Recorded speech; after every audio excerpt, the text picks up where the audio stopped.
기하 14장 1절에서 16절까지의 말씀입니다. 페이지 수는 구약전서 585페이지입니다. 열왕기하 14장 1절에서 16절까지 말씀, 저와 여러분들이 교독으로 보도록 하겠습니다. 이스라엘 왕 여호아스의 아들 요아스 제2년에 유다의 왕 요아스의 아들 아마샤가 왕이 되니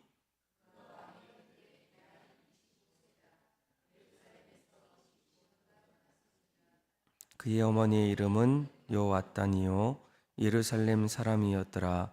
아마샤가 여호와 보시기에 정직히 행하였으나 그의 조상 다윗과 같지 아니하였으며 그의 아버지 요아스가 행한 대로 다 행하였어도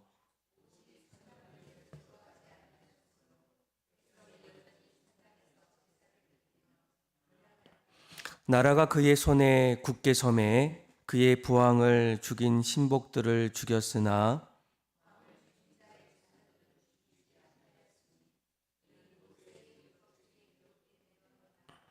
곧 여호와께서 명령하여 이르시기를 자녀로 말미암아 아버지를 죽이지 말 것이요 아버지로 말미암아 자녀를 죽이지 말 것이라 오직 사람마다 자기의 죄로 말미암아 죽을 것이니라 하셨더라. 아마샤가 소금 골짜기에서 에돔 사람 10,000명을 죽이고 또 전쟁을 하여 셀라를 치하고 이름을 욕드엘이라 하였더니 오늘까지 그러하니라. 예후의 손자 여호아스의 아들 이스라엘 왕 요아스에게 사자를 보내 이르되 오라 우리가 서로 대면하자 한지라.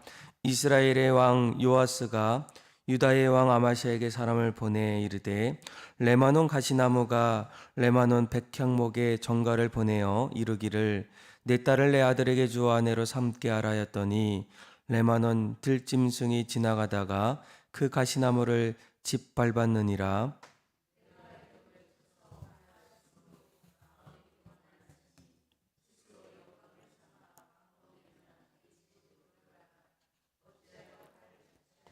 너와 유다와 함께 망하고자 하느냐 하나 아마샤가 듣지 아니하므로 이스라엘의 왕 요아스가 올라와서 그와 유다의 왕 아마샤가 유다의 베스메스에서 대면하였더니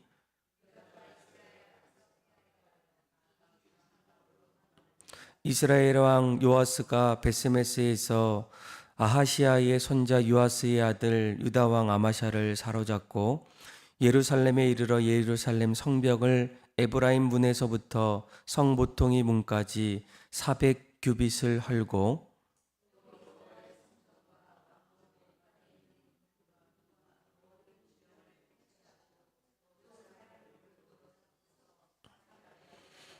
(15절) 그리고 (16절) 같이 읽겠습니다. 요아스의 남은 사적과 그의 업적과 또 유다의 왕 아마샤와 싸운 일은 이스라엘 왕 역대지락에 기록되지 아니하였으나 요아스가 그의 조상들과 함께 잠에 이스라엘 왕들과 사마리아에서 함께 장사되고 그의 아들 여로보암이 대신하여 왕이 되니라. 아멘.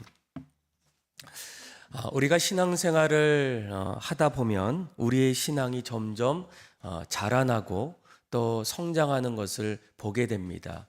아마 나뿐만 아니라 또 주변의 분들의 신앙의 성장의 모습을 보면 참 기쁘기도 하고 또 무엇보다도 이런 모습을 바라볼 때 하나님께서 얼마나 기뻐하실까. 처음에는 좀 어린아이 같은 그런 신앙이었지만 또 예수를 믿고 또 말씀이 그 안에 하나하나 심겨졌을 때 예전과는 다른 또 하나님을 사모하고 또 하나님을 닮아가는 그런 예수의 사람의 모습은 누가 보아도 또 무엇보다 하나님께서 보실 때 참으로 기뻐하시고 또 즐거워하지 않을까. 우리들도 이제 어린 자녀들이 가장 먼저 자라나고 또 성장할 때 그때 많은 분들의 어떤 모습에는 기쁨이 있고 또 즐거움이 얼마나 넘치겠습니까?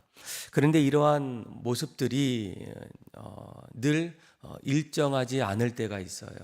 오히려 우리의 신앙이 점점 자라났다가 멈춰 있을 때도 있고, 어느 순간에는 처음과도 다르게 그런 신앙들이 변질되거나 아니면 예전과 같지 않는 그런 모습들이 있을 때도 있다라는 거예요. 요한계시록에 보면 예수님께서 이 초대교회의 소아시아의 7교회를 소개하게 됩니다. 에베소 교회, 서머나 교회, 또 버거나 교회, 버가 교회, 두아디라 교회, 사대 교회, 빌라델비아, 라우디아 교회 등 이제 7교회를 하나하나 소개할 때에 그 교회 안에는 하나님이 보시기에 칭찬받을 수 있는 그런 교회의 모습도 있지만, 그러면서도 오히려 책망 받았던 성도들의 모습도 하나하나 소개하게 됩니다. 그 중에 에베소 교회가 있는데 요한계시록 2장 말씀을 보게 되면 가장 먼저 에베소 교회와 성도들을 향해서 칭찬하게 됩니다. 너희들의 행위, 또 너희들의 수고, 그리고 너희들이 신앙을 붙잡기 위해서 가졌던 인내, 너무나 귀하다라는 거예요. 게으르지 아니하였고 너희가 마지막까지 참았던 일들을 보게 되면 너희들을 볼 때마다 기쁨이 있고 또 감사가 있다라는 거예요. 그런데 이러한 칭찬의 자리에서 한 가지 하나님께서 그들을 바라보시고 책망하십니다. 그것이 바로 처음에 가졌던 사랑을 버렸다라는 거예요. 하나님에 대한 열정, 또 하나님을 사랑했던 사모함들이 점점 찾아보기가 어려워졌다라는 겁니다. 너희가 회개하지 않고 처음의 사랑을 회복하지 않으면 너희들에게 주었던 촛대를 다른 곳으로 옮기시겠다라고 이렇게 말씀해 주고 있어요. 오늘 우리가 읽었던 이 열왕기하 14장 말씀을 보게 되면 남유다의 왕 아마샤가 나옵니다. 이 아마샤의 삶을 우리가 들여다보게 되면 그의 모습도 처음에 하나님을 향한 마음과 그리고 점점 시간이 지날수록 하나님을 향한 그의 신앙의 모습이 달라지는 것을 우리가 보게 돼요. 아마 1절부터 4절까지 말씀을 이제 하나하나 읽어보면 이제 아마샤가 어떤 인물이었는지, 또 그가 어떻게 남유다를 이제 통치했는지에 대한 개요와 그리고 성경의 저자가 그를 이렇게 평가하게 됩니다. 우리 한번 1절에서 우리 4절까지 말씀을 같이 한번 읽어보겠습니다. 같이 한번 읽어볼까요? 이스라엘의 왕 여호아스의 아들 요아스 제2년에 유다의 왕 요아스의 아들 아마샤가 왕이 되니 그가 왕이 된 때에 나이 25세라 예루살렘에서 29년간 다스리니라. 그의 어머니의 이름은 여호와따니요 예루살렘 사람이었더라. 아마샤가 여호와 보시기에 정직히 행하였으나 그의 조상 다윗과 같이 아니하였으며 그의 아버지 요아스가 행한 대로 다 행하였어도 오직 산당을 제거하지 아니하였으므로 백성이 여전히 산당에서 제사를 드리며 분향하였더라. 아멘. 3절 말씀을 보게 되면 이렇게 얘기합니다. 아마샤를 이렇게 소개하죠. 여호와 보시기에 정직히 행하였다라는 거예요. 그러니까 누가 보더라도 하나님이 아마샤를 보았을 때 그는 그동안 이전에 여러 왕들처럼 누구보다도 사람들을 의식하기보다는 하나님 앞에서 정직히 행했던 사람이 바로 아마샤 왕이었다라는 거예요. 그래서 실제적으로 5절과 6절 말씀을 보게 되면 그가 이제 왕이 되어서 그 나라를 굳건히 세워나갔을 때 5절에 뭐라고 합니까? 자신의 아버지를 죽였던 신복들을 이제 다 처단하게 됩니다. 그동안 힘이 없었고 또 그 나라를 하나하나 세워 나가는 그 가운데에 이제 조금 이제 그 나라를 견고하게 일으켜 나갔을 때 어떻게 합니까? 아버지를 죽였던 그 신복들 어떻게 그대로 놔둘 수가 있겠습니까? 결국 모든 신복들을 다 처단하게 돼요. 그런데 한 가지 주목해야 될 것은 6절이에요. 우리 한번 6절 말씀 한번 읽어볼까요? 시작. 왕을 죽인 자의 자녀들은 죽이지 아니하였으나 이는 모세의 율법책에 기록한 대로 함이라. 곧 여호와께서 명령하여 이르시기를 자녀로 말미암아 아버지를 죽이지 말 것이요 아버지로 말미암아 자손을 죽이지 말 것이라. 오직 사람마다 자기의 죄로 말미암아 죽을 것이니라 하셨더라. 아멘. 보통 예전에는 그의 가족들 가운데에 큰 잘못을 하게 되면 특별히 뭐 왕에 관련된 그런 자리에서 잘못을 했을 때에는 삼족을 멸하는 그런 일들이 대부분입니다. 그런데 오늘 본문을 보니까 이 아마샤 왕이 어떻게 합니까? 신복들을 죽였을 때 그의 가족들 다 죽이는 것이 마땅하지만 오히려 그가 그의 자녀들을 어떻게 합니까? 죽이지 않았다라는 거예요. 조금 이상하지 않습니까? 그런데 그 이유를 이렇게 얘기합니다. 4절 중반절에 보니까 모세의 율법책에 기록한 대로 함이었다라는 거예요. 그러니까 신명기 이제 24장 16절 말씀을 보게 되면 아버지 때문에 자식을 죽이거나 또 자식 때문에 아버지를 죽이지 말라라는 그 말씀이 하나님께서 이스라엘 백성들에게 주셨던 말씀입니다. 물론 생각해 보면 어떻게 신하들이 자기의 아버지를 죽일 수 있을까? 증오심과 또 억울함과 또 분노로 인해서 당연히 그들뿐만 아니라 그들의 가족 모두를 왕으로서 죽여도 누가 그것에 대해서 아무런 이야기를 할 수 없는 상황이었다라는 거예요. 그런데 이 아마샤 왕은 어떻게 합니까? 하나님 말씀을 붙잡고 그 말씀에 근거해서 그들의 가족들을 용서해주고 생명을 보존해주게 됩니다. 그래서 오늘 본문에는 그를 이렇게 얘기해요. 그는 여호와 보시기에 정직히 행하였다라는 겁니다. 그런데 이러한 모습들이 이제 3절 말씀을 잘 보시면 그의 조상 다윗과는 같지 않았다라는 거예요. 정확히 무엇을 말하고 있는지는 알 수는 없어도 오늘 이제 열왕기하 14장 말씀을 하나하나 읽어보면 처음에 가졌던 하나님 앞에서의 그러한 신앙이 마지막까지 그러지 아니했다라는 겁니다. 다시 말하면 처음에 가졌던 하나님을 향한 신앙의 모습이 어느 순간부터는 점점 처음과 같지 아니하였고 심지어는 하나님 보시기에 변질되어져 가는 그 신앙의 모습이 바로 아마샤 왕이 가졌던 모습이었다라는 거예요. 아마 우리도 신앙생활 할 때 처음에 가졌던 이러한 신앙들 마지막까지 한결같은 중간에 다윗과도 같이 흔들릴 때도 있고 또 시험에 우리가 넘어질 때도 있지만 처음에 하나님을 향한 그 마음이 마지막까지 변치 않고 있는 분들도 있지만 그러지 못하는 분들도 아마 있을 거예요. 거기는 분명한 여러 가지 이유들이 있습니다. 오늘 우리가 읽었던 말씀을 보면 그 이유가 한 2가지 정도가 있어요. 그가 처음과도 같은 신앙이 처음과도 같지 못했던 신앙으로 이어졌었던 이유가 무엇입니까? 4절 말씀 한번 읽어볼까요? 시작. 오직 산당들을 제거하지 아니하였으므로 백성이 여전히 산당에서 제사를 드리며 분향하였더라. 아멘.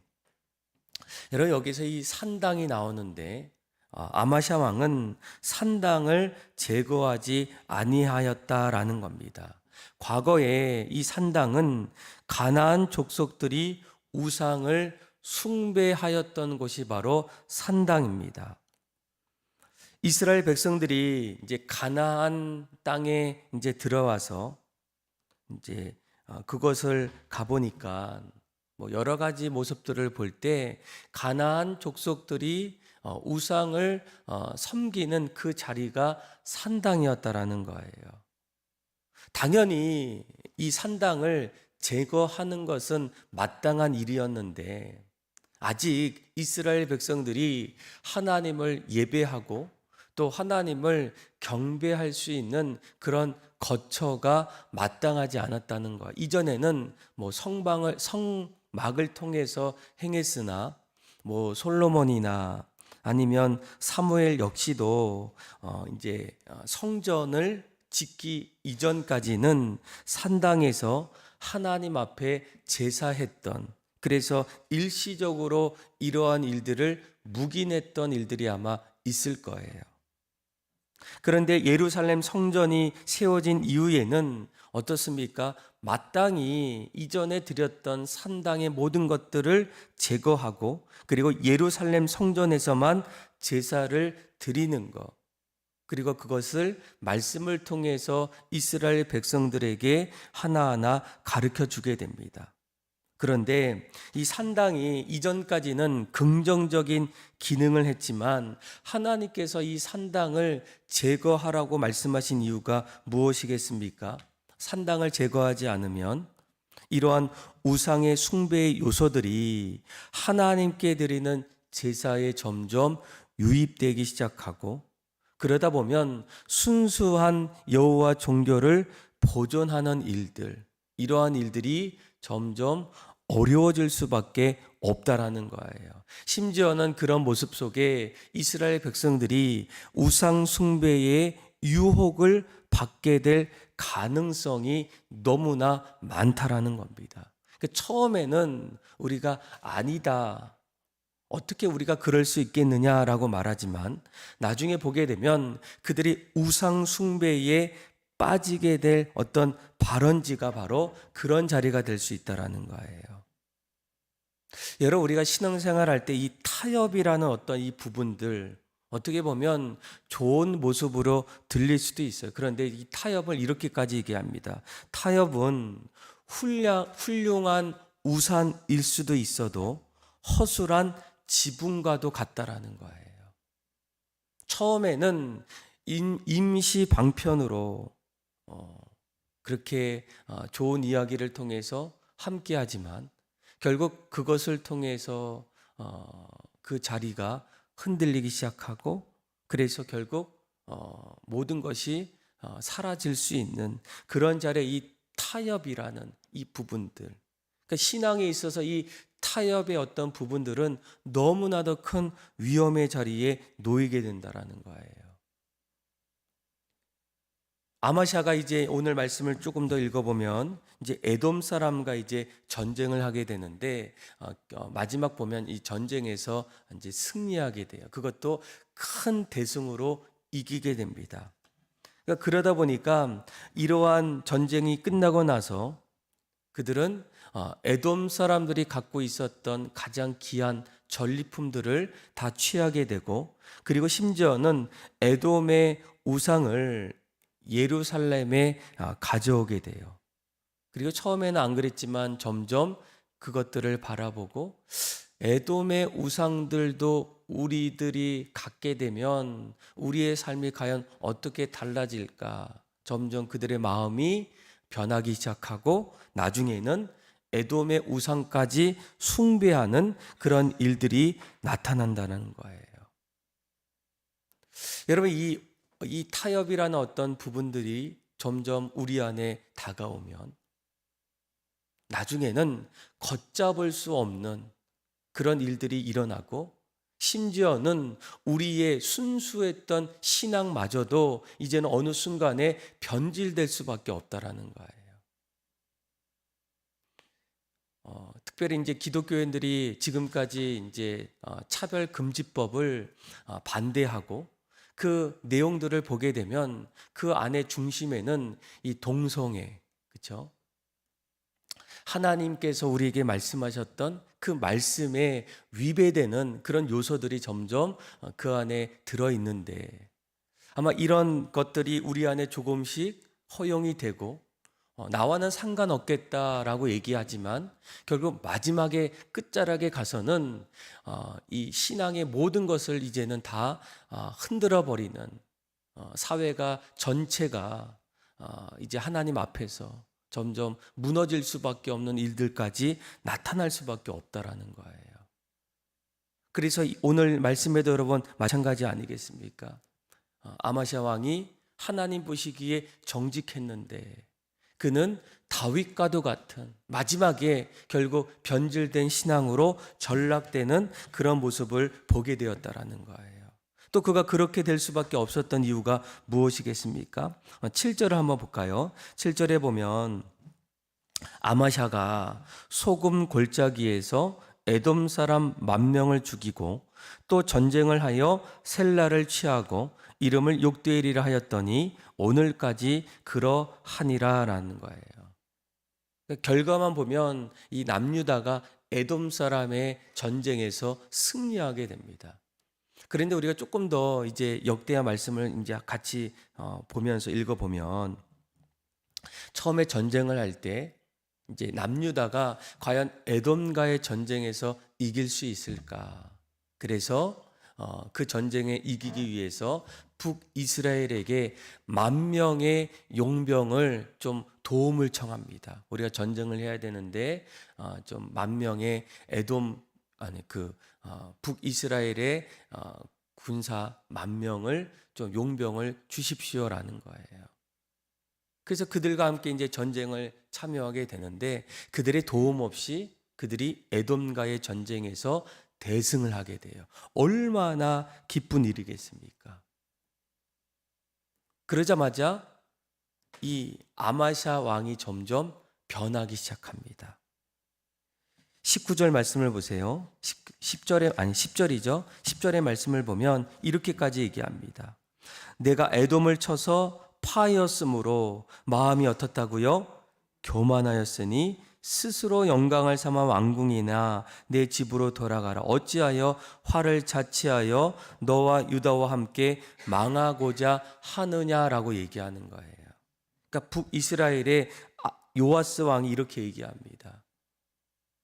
그러니까 이 배경이 어떤 배경이냐면 8절에 보면 이렇게 얘기합니다. 아마샤가 예후의 손자 여호아스의 아들 이스라엘의 왕 요아스에게 사자를 보내어 이르되 오라 우리가 서로 대면하자 한지라라는 거예요. 여기서 이 대면하자는 것은 이제 다른 성경을 보니까 힘을 겨뤄보자, 싸움을 한번 해보자라는 겁니다. 그러니까 남유다와 북이스라엘이 얼마 전까지만 하더라도 에돔과의 전쟁을 이기기 위해서 북이스라엘에게 용병 10,000명을 이렇게 같이 좀 빌려서 싸우려고 했는데 막상 이 그들의 도움 없이 에돔과의 전쟁에서 승리하다 보니까 아마샤 왕이 기세가 점점 이제 올라가게 돼요. 그리고 이제는 에돔을 넘어서 북이스라엘과 전쟁을 하려고 합니다. 그런데 그 이야기를 들었던 이 북이스라엘의 요아스 왕이 뭐라고 얘기합니까? 사람을 보내어서 오히려 그렇게 하지 말자는 거예요. 그런데 그 말을 들었던 그러면서 뭐라고 합니까? 너가 교만해졌구나. 스스로 영광을 삼는구나라는 겁니다. 아마 우리는 오늘 이 말씀을 통해서 아마샤 왕이 에돔과의 전쟁을 통해서 승리를 만들어 주셨던 하나님 앞에 예배하거나 하나님께 모든 것을 영광 돌리기보다는 오히려 그가 이 전쟁을 통해서 어느 순간에 점점 하나님을 바라보기보다는 자기의 공로를 드러내는 그런 모습들을 우리가 보게 된다는 거예요. 여러분, 우리가 승리와 성공으로 평안할 때 그때 하나님을 점점 잊어가는 것, 그것이 가장 위험하다는 거예요. 아무것도 없을 때에는 누가 교만한 사람이 어디 있겠습니까? 그런데 우리 인생에서 무언가 잘 되어질 때, 또 소위 성공을 이루어 갈 때 그때에 하나님을 점점 잊어버릴 수가 있다는 거예요. 하나님보다는 내가 더 열심히 했지, 나의 노력과 수고가 더 많았지, 이제 내 생각대로 나의 어떤 노력으로 하다 보면 이제는 내 인생의 성공들이 나를 기다리고 있구나라는 그런 교만함이 점점 찾아올 때가 너무나 많다라는 거예요. 그런데 여러분, 이러한 교만은 하나님께서 무엇보다도 가장 미워하신다라는 거예요.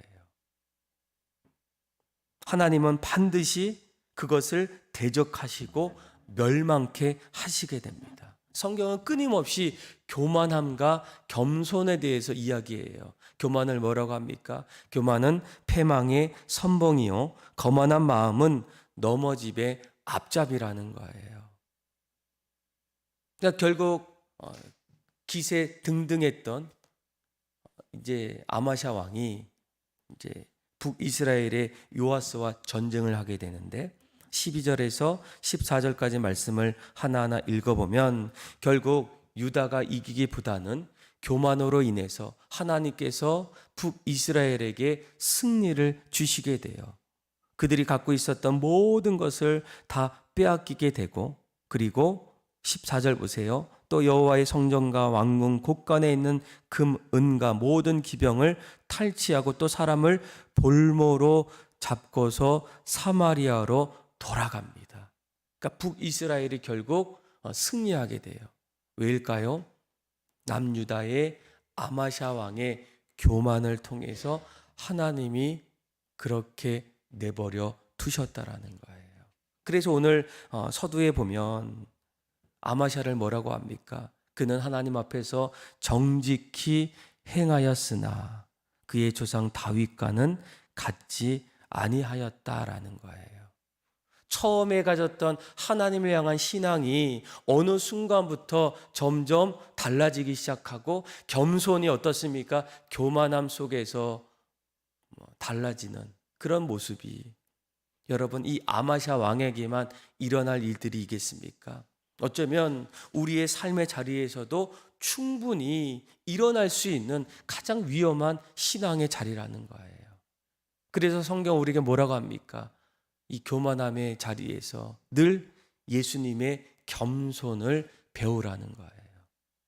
예수님이 마태복음 11장 29절에 뭐라고 합니까? 나는 마음이 온유하고 겸손하니 나의 멍에를 메고 내게 배우라. 그리하면 너희 마음의 쉼을 얻으리라 라는 거예요. 그러니까 주님을 내가 끝까지 닮아가고 배우고 주님의 십자가의 멍에를 우리가 짊어지지 않으면 우리도 우리 인생의 에돔 같은 그 자리에서 점점 기세가 든든해지고 겸손이 한순간에 교만함으로 달라질 수도 있어요. 여러분, 너무나 이것을 조심하셔야 됩니다. 저도 변할 수 있고 여러분들도 신앙이 처음과는 다른 모습으로 달라질 수 있어요. 성경에 끊임없는 수많은 그런 사람들이 얼마나 많이 나오겠습니까? 사울왕도 그랬고, 수많은 여러 믿음의 사람들이 처음에는 주님만을 바라보고 주님 앞에서 그렇게 나아갔는데 나중에 에베소 교회 성도들을 향해서도 뭐라고 합니까? 너희들이 처음 사랑을 왜 버렸느냐? 하나님 중심의 신앙, 하나님만을 바라봤던 그 모습이 왜 달라졌느냐? 그렇게 우리에게 말하고 있지 않겠습니까? 우리는 이런 모습을 통해서 우리의 신앙을 다시 돌아보길 원합니다. 예전같이 처음에 가졌던 신앙이 지금도 그렇게 이어지고 있는가? 기도하길 원하고, 또 하나님 말씀 앞에 겸손히 엎드려서 우리의 신앙을 다스림을 통해서 처음과도 같은 신앙, 그리고 오늘 본문에 나왔던 뭐라고 얘기합니까? 다윗과도 같은 그런 마지막까지의 변치 않는 신앙을 통해서 늘 하나님 앞에 영광 돌리며 기쁨으로 나아가는 저와 여러분들의 삶이 다 되기를 주님의 이름으로 축원합니다. 기도하겠습니다. 하나님 아버지, 우리의 신앙이 지금 어디에 서 있는지를 다시금 돌아보게 하여 주옵소서. 하나님, 처음과도 같은 신앙, 지금도 있는지, 또 앞으로도 변치 않는 겸손하고 하나님만을 바라보는 그런 신앙 되게 하여 주셔서 날마다 하나님 앞에 영광 돌리게 하여 주시고 하나님의 기쁨으로 살아가게 하여 주옵소서. 그렇게 우리의 삶을 끝까지 붙잡아 주시고 하나님을 찬양하며 예수님의 이름으로 기도합니다. 아멘.